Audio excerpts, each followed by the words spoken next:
మీక ఈ సంగతి వినిన నాటి నుండి మేమును మీ నిమిత్తము ప్రార్థన చేయటం మానక, మీరు సంపూర్ణ జ్ఞానమును ఆత్మ సంబంధమైన వివేకమును గలవారును ఆయన చిత్తమును పూర్ణముగా గ్రహించిన వారునై ప్రతి సత్కార్యంలో సఫలులగుచు దేవుని విషయమైన జ్ఞానమందు అభివృద్ధి పొందుచు అన్ని విషయంలో ప్రభువును సంతోషపెట్టినట్లు ఆయనకు తగినట్టుగా నడుచుకొనవలెననియు ఆనందంతో కూడిన పూర్ణమైన ఓర్పును దీర్ఘశాంతమును కనపరిచినట్లు ఆయన మహిమా శక్తిని బట్టి సంపూర్ణ బలముతో బలపరచబడవలెననియు తేజోవాసులైన పరిశుద్ధుల స్వాస్థ్యములో పాలివారమగుటకు మనలను పాత్రులనుగా చేసిన తండ్రికి మీరు కృతజ్ఞతాస్తులు చెల్లింపవలననియు దేవుని బతిమాలుచున్నాము. ఈ వాక్యాన్ని బట్టి దేవుడు మనతో మాట్లాడలాగా చిన్న ప్రార్థన చేసుకున్నాం. ప్రేమగల తండ్రి, పరిశుద్ధుడైన దేవా, కృపా కనికరం కలిగినటువంటి మా గొప్ప దేవా, మీకు వందనాలు, స్తోత్రములు చెల్లిస్తూ ఉంటున్నాను. ఉదయకాల సమయంలో తండ్రి మీ బిడ్డలతో కలిసి ఈ రీతిగా ప్రభా మీ యొక్క ఘనమైనటువంటి ఉన్నతమైనటువంటి అతి శ్రేష్టమైనటువంటి నామాన్ని స్తుతించడానికి గణపరచడానికి తండ్రి మీ యొక్క వాక్యపు వెలుగులో మా జీవితాలను తండ్రి మేము సరి చేసుకోవడానికి దేవా తండ్రి మాకు ఇచ్చినటువంటి గొప్ప తరుణాన్ని బట్టి మీకు వందనాలు స్తోత్రాలు చెల్లిస్తూ ఉంటున్నాను. సమయంలో తండ్రి మరింత నిలువైనటువంటి దాన్ని అల్పురాల్ని అయోగ్యురాల్ని తండ్రి జ్ఞానం లేనటువంటి దాన్ని ప్రభా దేవా నన్ను మీరు జ్ఞాపకం చేసుకోండి. మీ యొక్క శిల్వ చాటును మరుగుపరచండి. నా నోటి మీ మాట నుంచి మరీ వేడుకుంటున్నాను తండ్రి. సహాయం చేయండి, కృప చూపించండి. మాతో మీరే మాట్లాడుతురమ్మని ప్రార్థిస్తూ ఉంటున్నాను.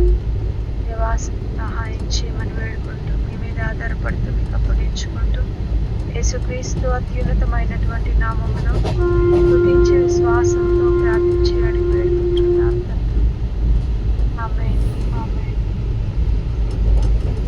దేవుడి కాల సమయంలో దేవుడు ఇచ్చినటువంటి సమయాన్ని బట్టి దేవాదేవునికి ఎంతగానో వందనాలు తెలియజేస్తున్నాను. అపోస్తలుడైనటువంటి పౌలు కొలసీలకు రాసినటువంటి పత్రిక 1వ అధ్యాయం 9 నుంచి 12 వచనాలు కలిసి ఉన్నాయండి.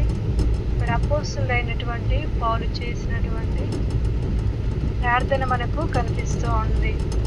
మరి ఈ యొక్క పౌలు యొక్క ప్రార్థన మరి సామాన్యమైనటువంటి ప్రార్థన కాదు.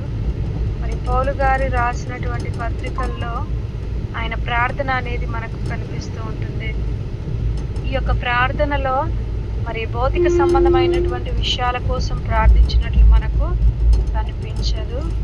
ఆయన కేవలము మరి వేటి కొరకు ప్రార్థిస్తున్నాడంటే మరి ఆత్మ సంబంధమైనటువంటి అతి శ్రేష్టమైనటువంటి వాటి కోసము, మరి పరలోక ఆశీర్వాదాలు, ఆధ్యాత్మికమైనటువంటి మేళ్ళ కోసము ఆయన ఏం చేస్తూ వచ్చాడు అంటే ప్రార్థిస్తూ వచ్చాడు. ఆత్మ సంబంధమైనటువంటి లోక సంబంధమైనటువంటి మేళ్ళ విషయమై ఆయన ఎంతగానో ప్రార్థించినట్లుగా మనం ఈ యొక్క వాక్య లేఖనంలో మనము చూసుకుంటాము. మరి దేవుని యొక్క చిత్తాన్ని కూర్చున్నటువంటి జ్ఞానం అనేది మనకి ఏ విధంగా వస్తుంది అంటే అది మనకు ప్రార్థన ద్వారా వస్తుంది, వాక్యం ద్వారా వస్తుంది. ఆయనతో సహవాసంలో మరి ఆయనతో సహవాసం చేయడం ద్వారా మరి ఆయనలో నిలిచి ఉండడం ద్వారా మనకి ఏం కలుగుతుందంటే మరి దేవుని చిత్తాన్ని కూర్చున్నటువంటి జ్ఞానం అనేది లభిస్తూ ఉంటుంది.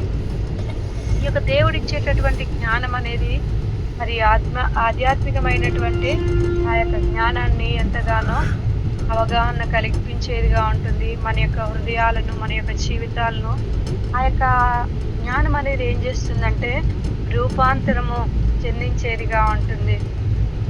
మరి అదేవిధంగా ఈ యొక్క మరి ఆయన దేనికోసం ప్రార్థన చేశాడు అంటే జ్ఞానం కోసం ప్రార్థన చేశాడు. అదేవిధంగా మరి గ్రహించేటటువంటి శక్తి కొరకు ప్రార్థన చేస్తూ వచ్చాడు.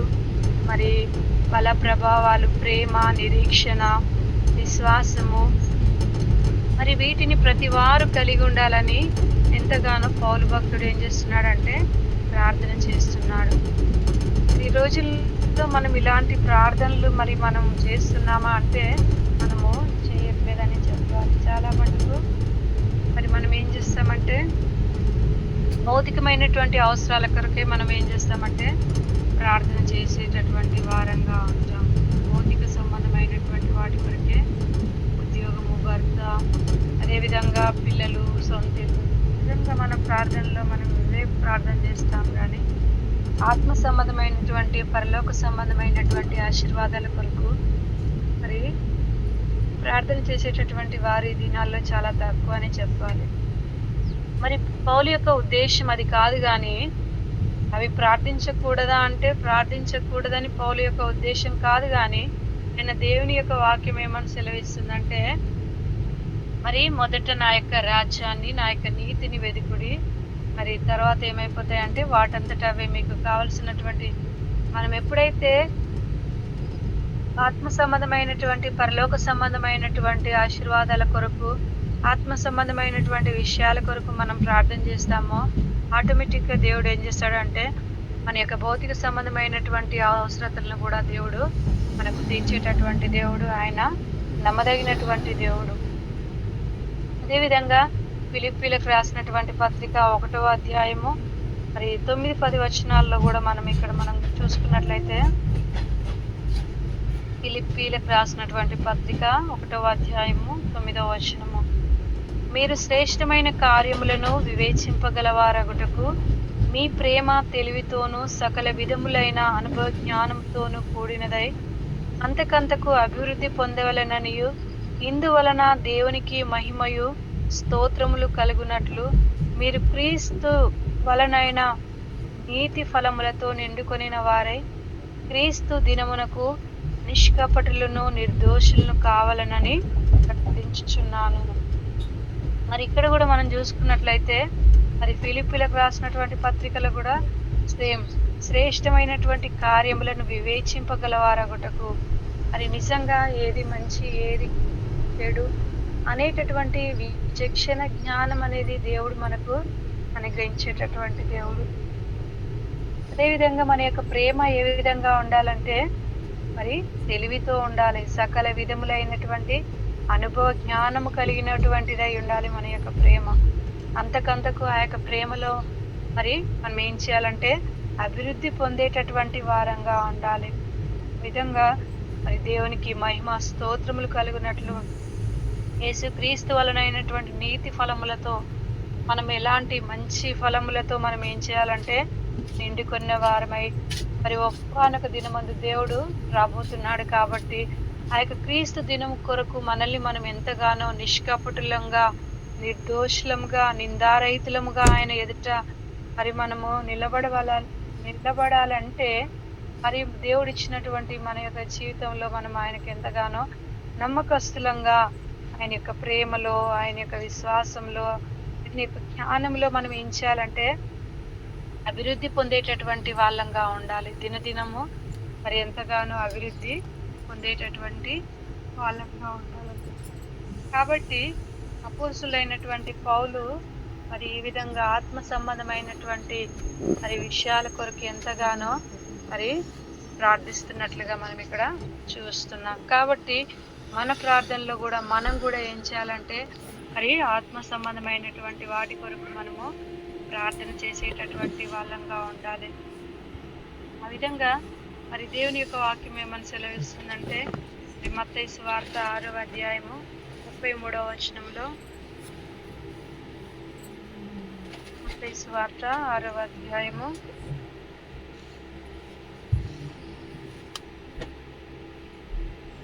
33వ వచనంలో, ఇవన్నీ మీకు కావాలనని మీ పరలోకపు తండ్రికి తెలియను. మరి మనం చేసేటటువంటి ప్రార్థనలో చాలా మటుకు భౌతిక సంబంధమైనటువంటి విషయాల్ని మనం ముందు పెట్టేటటువంటి వారంగా ఉంటాం. కాబట్టి దేవుడికి మనకి ఏం అవసరమో తగిన కాలం ముందు దేవుడు మనకి ఏం చేస్తాడంటే ఇచ్చేటటువంటి దేవుడు. మనకి ఏదేది కావాలో మనం ఆయనకి చెప్పడానికి ముందే ప్రభుకి ఏంటంటే తెలుసు అన్నమాట. తగిన సమయాన దేవుడు మనకు అనుగ్రహించేటటువంటి దేవుడు. అది మర్చిపోతాం మనం చాలాసార్లు. అది మర్చిపోయి ఏం చేస్తామంటే దేవుడు మరి మనకు ఇవ్వడానికి ముందే మనమే ఆయన్ని ఏం చేస్తామంటే వీటి కొరకు ఎంతగానో భౌతిక సంబంధమైనటువంటి వాటి కొరకు మనం ఏం చేస్తామంటే దేవుణ్ణి మనం అడిగేటటువంటి వారంగా ఉంటాం. కాబట్టి వాటికంటే ముందుగా మనం ఏం చేయాలంటే ఆ 33వ వచనంలో, కాబట్టి మీరు ఆయన రాజ్యమును నీతిని మొదట వెదుకుడి, అప్పుడు అవన్నీ మీకు అనుగ్రహింపబడును. కాబట్టి ఆత్మ సంబంధమైనటువంటి పరలోక సంబంధమైనటువంటి మరి ఆయన యొక్క రాజ్యాన్ని, ఆయన యొక్క నీతిని మనం ఏం చేయాలంటే వెదికేటటువంటి వాళ్ళంగా ఉండాలి. మరి ఆ విధంగా వెదికినప్పుడు దేవుడు ఏం చేస్తాడంటే మరి వాటితో పాటు మన యొక్క భౌతికపరమైనటువంటి అవసరతలను కూడా దేవుడు ఏం చేస్తూ ఉంటాడంటే తీరుస్తూ ఉంటాడనమాట. కాబట్టి మరి ఇక్కడ మనం ఆ యొక్క భౌతిక సంబంధమైనటువంటి మరి ఆ యొక్క అవసరాల కోసం కాకుండా మరి యొక్క పరిశుద్ధాత్మ నింపుదల కొరకు కానివ్వండి, ప్రేమ కొరకు కానివ్వండి, విశ్వాసము, మరి అతి శ్రేష్టమైనటువంటి పరలోక సంబంధమైనటువంటి దీవెనల కొరకు మనం ఏం చేయాలంటే మొదటగా ఆయనను అడిగేటటువంటి వారంగా ఉండాలి, ప్రార్థించేటటువంటి వారంగా ఉండాలి.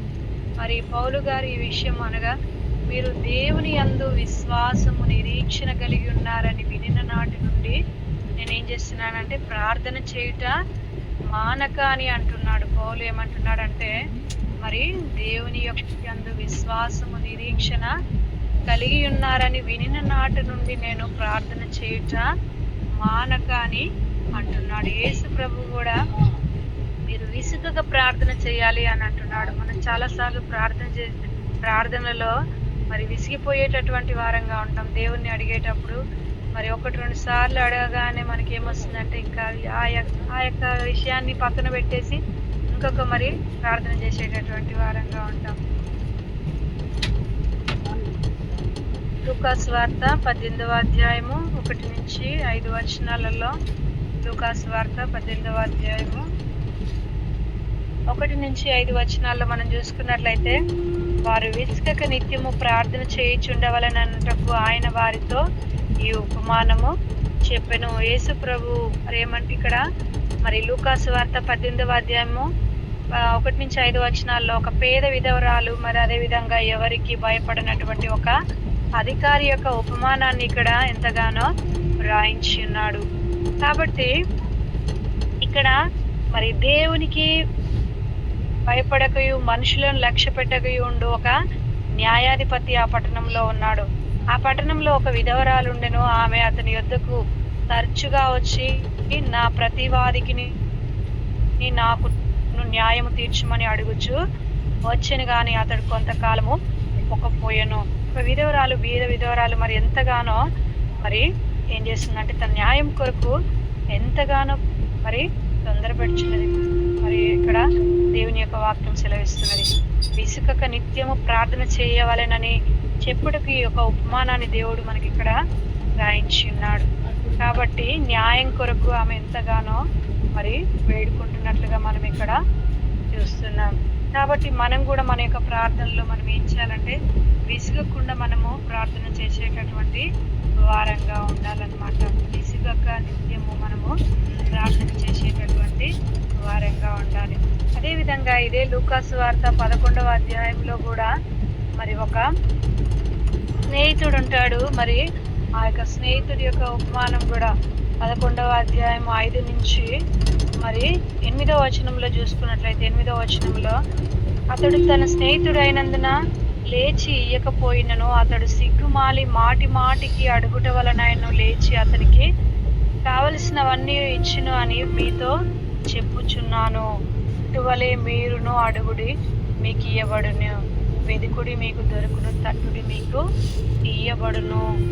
మరి ఈ విధంగా ఒక స్నేహితుడు మాటి మాటికి వచ్చి సిగ్గుమాలి మరి ఆ యొక్క అడుగుట వలన ఏం చేస్తాడంటే ఎంతగానో మరి అర్ధరాత్రి వేళ ఒక స్నేహితుడి దగ్గరకు వచ్చి మరి ఒక స్నేహితుడు వెళ్ళి మరి 3 రొట్టెలు బదులిమ్మని అడిగినప్పుడు ఆ స్నేహితుడు ప్రయాణం చేయించు మార్గంలో నా యొద్దకు వచ్చినప్పుడు అతనికి పెట్టుటకు నా యొద్ద ఏమీ లేదని అతనితో చెప్పిన ఎడల అతడు లోపలనే ఉండి నన్ను తొందర పెట్టవద్దు, తలుపు వేసి ఉన్నది, నా పిల్లలు మరి నాతో కూడా పండుకొని ఉన్నారు, నేను లేచి ఇయ్యలేనని చెప్పునా. అతడు తన స్నేహితుడైనందున లేచి ఇయ్యకపోయినను అతడు మరలా సిగ్గుమాలి అడుగుట వలన ఏం చేశాడంటే ఎంతగానో మరి తనకు కావాల్సినవి ఇచ్చును కదా అనేటటువంటి ఉపమానాన్ని కూడా ఇక్కడ మరి ఎంతగానో మనకు రాయించినాడు దేవుడు. కాబట్టి మరి మనం కూడా ఏం చేయాలంటే దేవుణ్ణి మాటి మాటికి మరి సిగ్గుమాలి మనం అడిగేటటువంటి వాళ్ళంగా ఉండాలి. ఆ విధంగా అడిగినప్పుడు దేవుడు మనకు ఈ యొక్క ఆత్మ సంబంధమైనటువంటి ఆశీర్వాదాలు, ఆత్మ సంబంధమైనటువంటి వాటితో పాటు దేవుడు ఏం చేశాడంటే భౌతిక సంబంధమైనటువంటి మరి అవసరతలను కూడా దేవుడు మనకి ఎంతగానో తీర్చేటటువంటి దేవుడు. దినాన మరి మనుషులు నమ్మదగని వారు కాకపోయినప్పటికీ కూడా మన దేవుడు ఎలాంటి దేవుడు అంటే ఆయన నమ్మదగినటువంటి దేవుడు. తగిన సమయానికి ఏది ఎవరికి ఎప్పుడు అవసరమో ఎలా ఇవ్వాలో దేవునికి అది సమస్తమును ఆయన ఎరిగి ఉన్నటువంటి దేవుడు. మనం అడిగితే మనం మన యొక్క నిజంగా చాలాసార్లు మన యొక్క సుఖభోగాల నిమిత్తమే మనం దేవుణ్ణి అడిగేటటువంటి వారంగా ఉంటాం. మన యొక్క మరి సుఖభోగాల నిమిత్తమే దేవుని మనం అడిగేటటువంటి వారంగా ఉంటాం. కానీ మనం అడుక్కుంటే అది ఎంతగానో మరి మనం అడిగినప్పుడు దేవుడు ఇస్తే అది దానికంటే కూడా మరి దేవుడు తనంతట తాను మనకి ఇచ్చినప్పుడు అది ఏ విధంగా ఉంటుందంటే అది ఎంతగానో శ్రేష్టమైనటువంటిదిగా ఉంటుంది. మరి మనం ఆశించిన దాన్ని మనము మరి దేవుణ్ణి అడిగినప్పుడు మనం అనుకున్నదే దేవుడు ఇవ్వచ్చు. కానీ మనం ఎప్పుడైతే ఆత్మ సంబంధమైనటువంటి విషయాల కొరకు దేవుణ్ణి అడుగుతామో దేవుడు మనం ఊహించని విధంగా మరి అతి శ్రేష్టమైనటువంటి వాటిని దేవుడు ఏం చేస్తాడంటే మరి మనకు ఇచ్చేటటువంటి వాడు అనమాట. ఇక్కడ విచిత్రం ఏంటంటే పౌలు మాత్రమే కాదు కానీ మరి దావీదు గారు కూడా మరి మానకై ఏం చేస్తున్నాడంటే మరి ఎంతగానో ప్రార్థన చేస్తున్నాడు. కీర్తనల గ్రంథము 109వ అధ్యాయము 4వ వచనంలో, కీర్తనల గ్రంథము 109వ అధ్యాయము 4వ వచనంలో, నేను చూపిన ప్రేమకు ప్రతిగా వారు నా మీద పగబట్టి ఉన్నారు, అయితే నేను మానక ప్రార్థించుచున్నాను. ఇక్కడ దావీదు భక్తుడు ఏమంటున్నాడంటే మరి ఇక్కడ నేను మానక ప్రార్థించుచున్నాను. మరి ఎంతగానో మరి మానక ప్రార్థించుచున్నాను అని దేవుని యొక్క వాక్యము సెలవిస్తుంది అన్నమాట. మరి పితరులు ఎంతో మంది ఈ విధంగా మరి ఆత్మ సంబంధమైనటువంటి వాటి కొరకు ప్రార్థన చేసినటువంటి వారుగా ఉంటున్నారు. అనేకుల యొక్క ప్రార్థనలు మనకి ఎంతగానో బైబిల్ గ్రంథంలో మనకి ఎంతగానో మాదిరికరంగా ఉంటున్నాయి. మరి పెదవుల నుండి వచ్చినటువంటి ప్రార్థనలు మరి ఇక్కడ ఏమంటున్నాడంటే మరి ఇదే మరి కీర్తనలు 21వ అధ్యాయం 2వ వచనంలో కూడా, కీర్తనలు 21వ అధ్యాయం 2వ వచనము, అతని మనోభీష్టము నీవు సఫలము చేయుచున్నావు, అతని పెదవులలో నుండి వచ్చిన ప్రార్థన నీవు మానక అంగీకరించుచున్నావు. మరి దావీదు యొక్క ప్రార్థనను దేవుడు ఎంతగానో అంగీకరించినటువంటి వాడిగా ఉన్నాడు. అది పెదవుల నుంచి వచ్చినటువంటి ప్రార్థనను మానక అంగీకరించుచున్నావు అని అంటున్నాడు అన్నమాట. నిజంగా ఈ దినాన మనం చేసేటటువంటి ప్రార్థనలు దేవుడికి ఇష్టకరమైనటువంటి ప్రార్థనలు మనం చేసేటటువంటి వారంగా ఉంటున్నామా? దేవునికి అంగీకారమైనటువంటి ప్రార్థనలు, ఆత్మ సంబంధమైనటువంటి మరి ప్రార్థనలు మనం చేసేటటువంటి వారంగా ఉంటున్నామా అనేది మనం ఎంతైనా పరిశీలించుకోవాలి, పరీక్షించుకోవాలన్నమాట. అంత మాత్రమే కాదు కానీ మరి ఇక్కడ సమూయేలు కూడా ఎంతగానో, మొదటి సమూయేలు 12వ అధ్యాయం 23వ వచనంలో కూడా మరి ఒక చక్కని మాట ఉంటుందండి. చివరిగా ఇది చూసుకొని మనము ముగించుకున్నాం. ప్రార్థన చేయటం మానుట వలన యెహోవాకు విరోధముగా పాపము చేసిన వాడును అని దేవుని యొక్క వాక్యము సెలవిస్తుంది అన్నమాట. కాబట్టి మరి మనం కూడా ఆత్మ సంబంధమైనటువంటి, ఆధ్యాత్మిక సంబంధమైనటువంటి, పరలోక సంబంధమైనటువంటి ఆశీర్వాదాల కొరకు, అతి విలువైనటువంటి వాటి కొరకు, మరి ఆ యొక్క శాశ్వతమైనటువంటి ఆ యొక్క నిత్య రాజ్యం కొరకు మరి మనము మొదటగా మనం ఏం చేయాలంటే పరలోక సంబంధమైనటువంటి వాటి విషయాల కొరకు మనం మన జీవితాల్లో మనం ప్రార్థించేటటువంటి అనుభవాన్ని కలిగి ఉండాలని పౌలు యొక్క ప్రార్థన మనకి ఎంతగానో మాదిరికరంగా ఉంటున్నది. అపోస్తులైనటువంటి పౌలు చేసినటువంటి ప్రార్థనలో మొదటి అంశం ఏంటంటే సంపూర్ణ జ్ఞానం గలవారు కావాలనని అని అంటున్నాడు. ఇక్కడ సంపూర్ణ జ్ఞానం కోసము మరి ప్రార్థించడానికి ముఖ్య కారణం ఏంటంటే, మరి మొదటి భాగాల్లో వివరించినట్లు కొంతమంది వచ్చి మరి తామే జ్ఞానులం అన్నట్టుగా మరి మరి ఆ యొక్క దేవుని చేరాలి అనేటటువంటి జ్ఞానము అవసరం. కాబట్టి మరి ఈ విధంగా సంపూర్ణ జ్ఞానము గలవారు కావాలనని పౌలు ఏం చేస్తున్నాడంటే ప్రార్థన చేస్తున్నాడు. ఆయన జ్ఞానమై ఉన్నటువంటి దేవుడు కాబట్టి మొదటగా జ్ఞానము దేవుడు మనకు అనుగ్రహించినట్లయితే ఆటోమేటిక్గా మరి అంతకంతకు దేవునిలో మనము అభివృద్ధి చెందేటటువంటి వారంగా రూపాంతరం చెందేటటువంటి అనుభవాన్ని కలిగి ఉంటాం. కాబట్టి మరి పౌలు ఎంతగానో వీటి కొరకు ప్రార్థన చేస్తూ ఉన్నాడు అన్నమాట. ఆత్మ సంబంధమైనటువంటి మరి జ్ఞానం కొరకు, లోకం సంబంధమైనటువంటి ఆశీర్వాదాల కొరకు ప్రార్థన చేస్తూ ఉన్నాడు అన్నమాట. కాబట్టి మనకు కావాల్సింది ఏంటంటే ఆత్మ సంబంధమైనటువంటి వివేకము గలవారమై మనము ఉండేటటువంటి వాళ్ళంగా ఉండాలి. ఆత్మ సంబంధమైనటువంటి వివేకము గలవారు కావాలనని మరి కొలెసీల కోసం పౌలు ఏం చేస్తున్నాడంటే ప్రార్థన చేస్తున్నాడు. ఆత్మ సంబంధమైనటువంటి వివేకం కంటే ముందుగా వివేచన మరి మనకు కావాలి. వివేచన అంటే ఏది మంచి ఏది చెడు అనేది. కాబట్టి అది మనము మరి గ్రహించేటటువంటి వాళ్ళంగా ఉండాలి. మరి ఆ యొక్క వివేచన జ్ఞానం ఉంటేనే మనం ఏం చేస్తామంటే మరి మనము మొదటగా ఆ యొక్క రాజ్యం కొరకు, నీతి కొరకు, ఆత్మ సంబంధమైనటువంటి వాటి కొరకు మనము ప్రార్థన చేస్తాము. నిరీక్షణ, విశ్వాసము అంతకంతకు దేవుడు మనకు అనుగ్రహించేటటువంటి వాడుగా ఉంటాడు. ఆ యొక్క నిరీక్షణతో మరి దేవుని యొక్క దేవుడు వచ్చినప్పుడు మరి నిందారహితులంగా మరి ఎంతగానో దేవుని కొరకు, దేవుని యొక్క రాకడ కొరకు మనము సిద్ధపడేటటువంటి వారంగా ఉంటాం. కాబట్టి పౌలు చేసినటువంటి ప్రార్థన మనము చేసేటటువంటి వారంగా ఉండాలని దేవుడు మనకు మాట్లాడుతున్నాడు. కాబట్టి ఇటు మాటలను దేవుడు మన వెనుకడిలో దీవించి ఆశీర్వదించును గాక. ఆమేన్.